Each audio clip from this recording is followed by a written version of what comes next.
بسم اللہ الرحمن الرحیم۔ السلام علیکم۔ درود شریف کے سربستہ راز۔ تمام تعریف اللہ کے لیے ہے جس نے مشرق اور مغرب میں ملت محمدیہ صلی اللہ علیہ وآلہ وسلم کے سائے کو پھیلا دیا، اور ان تمام نفوس کو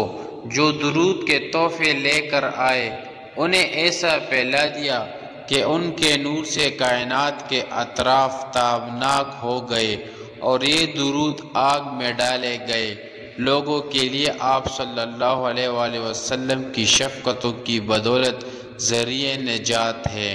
پس جس نے درود پڑھنا اپنے اوپر لازم کر لیا اس کے گناہ بخش دیے گئے اور اس سے مصیبتیں اٹھا لی گئی، اور امت پر کیے گئے متفرق انعامات و اکرام اس بندے کے لیے جمع کر دیے گئے، اور دونوں جہانوں میں اس کی قدر بڑھا دی گئی، اور اس کے لیے امن کی منزلیں مقرر کر دی گئی، اور اس کے لیے کبھی کوئی خوف و گھبراہٹ نہ ہوگی۔ اس میں کوئی بات پوشیدہ نہیں ہے کہ بندے کا اپنے رب سے سوال یا تو دنیاوی مقاصد کے لیے ہوتا ہے یا آخرت کے لیے، اور بندے کی حالت یہ ہوتی ہے کہ وہ حاجت مند ہوتا ہے، پس اس کی دعا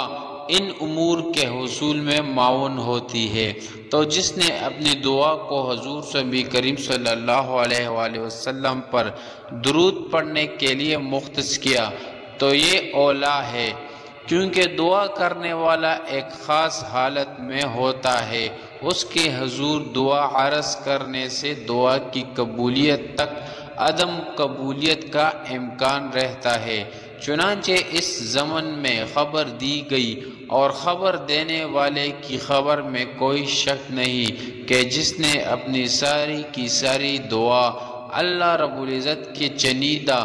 اور اختیار دیے گئے بندے کے حق میں درود کے الفاظ کی صورت میں ادا کی، تو اس کی دعا کو قبولیت کی سند حاصل ہو گئی، اور وہ منافع پا گیا اور بے پناہ فوائد کو حاصل کر گیا۔ اس سبب درود کی صورت دعا کرنے والے نے سب دعا کرنے والوں سے بڑھ کر ابتدا تا انتہا اپنی تمام مطلب کو پا لیا، اور اس سے کرب کو ہٹا دیا گیا اور اس کے گناہ کو مٹا دیا گیا۔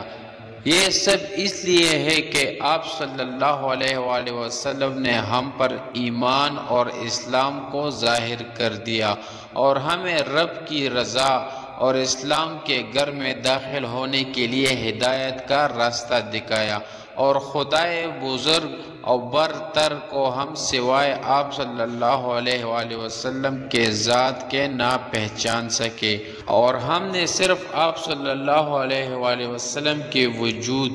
مسعود کی برکت سے اس کی بارگاہ کی خوشبو کو پایا ہے۔ پس آپ صلی اللہ علیہ وآلہ وسلم کی متصل اور سعادت بخش شریعت کے تصدق ہم غفلت کے حجاب میں نہیں ہے۔ آپ صلی اللہ علیہ وآلہ وسلم کی ذات ہمارے لیے رب پر دلیل ہے، اور آپ صلی اللہ علیہ وآلہ وسلم کے تصدق اس کی بارگاہ تک ہماری رسائی ہے۔ پس سعادت مندیہ اس درود کے ساتھ ہے، وہ ذات جو اس کی رازوں کو ظاہر فرمانے والی ہے اور اسرار سے حجاب ہٹانے والی ہے، اور اس کی عطاؤں سے کرم کو عام فرمانے والی، اور راحت ان اسرار کی مہک سے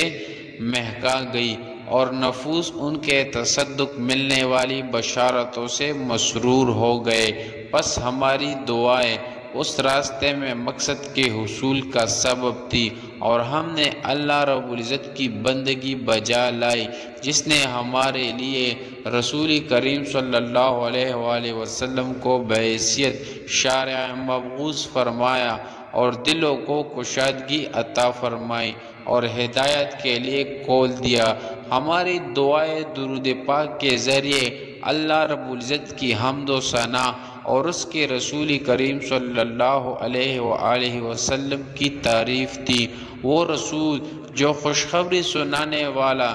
ڈرانے والا اور سراپا کرم بنا کر بھیجا گیا، پس جس نے آپ صلی اللہ علیہ وآلہ وسلم کی تعریف بیان فرمائی، اس تعریف نے اسے سوال کرنے سے بے نیاز کر دیا، اور اس تعریف نے اسے مصائب اور آلام، نجات اور مقاصد میں کامرانی سے نوازا۔ درود شریف میں آل کا ذکر کیوں؟ مقدس اردو بیلی تحریر کرتے ہیں کہ ایک دن سلطان غیاث الدین ایک مجلس وعظ میں شریک تھا اور واعظ درود کی فضیلت بیان کر رہا تھا۔ سلطان نے اس واعظ سے پوچھا کہ دوسرے انبیاء کرام علیہ السلام کے درود میں آل کا ذکر کیوں نہیں ہے، اور ہمارے رسول صلی اللہ علیہ وآلہ وسلم کی آل بھی درود میں شامل ہے، اس کی کیا وجہ ہے؟ یہ سن کر واعظ خاموش ہو گیا اور سوچنے لگا کہ کیا جواب دوں۔ اتنے میں سلطان نے خود ہی کہا کہ بات یہ ہے کہ کیونکہ گزشتہ انبیاء کرام علیہ السلام کے دین منسوخ ہونے والے تھے اور ان کو مستقبل جاری نہ رکھنا تھا، اور وہ نہ صرف ان کی ذات یا زمانے تک محدود تھا، اس لیے درود بھی ان انبیاء تک محدود تھا، لیکن حضور نبی کریم صلی اللہ علیہ وآلہ وسلم کا لایا ہوا دین اور شریعت ایسا تھا کہ جسے قیامت تک جانا ہے اور برقرار رکھنا ہے، اس لیے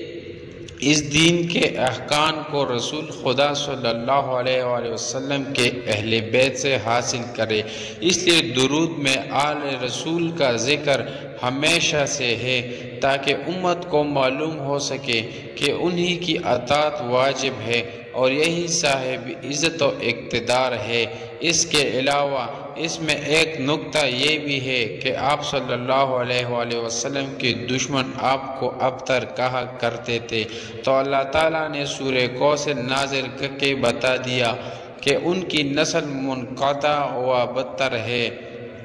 بعض دشمنوں کی اہل بیت سے دشمنی واضح ہے، اس لیے رسول خدا صلی اللہ علیہ وآلہ وسلم کے ذکر درود کے ساتھ ان کے اہل بیت کو رکھا تاکہ یہ واضح ہوتا رہے کہ آل رسول کو منقطع کرنے والے خود منقطع ہو گئے، جبکہ ان کی آل باقی ہے، اور ہمارے رسول کریم صلی اللہ علیہ وآلہ وسلم کی آل تو ایسی آل ہے جن پر خود رب تعالیٰ، ملائکہ اور مومنین ہمیشہ درود بھیجتے ہیں۔ پس واعظ اور اہل مجلس سلطان کا یہ جواب سن کر خوش ہو گئے۔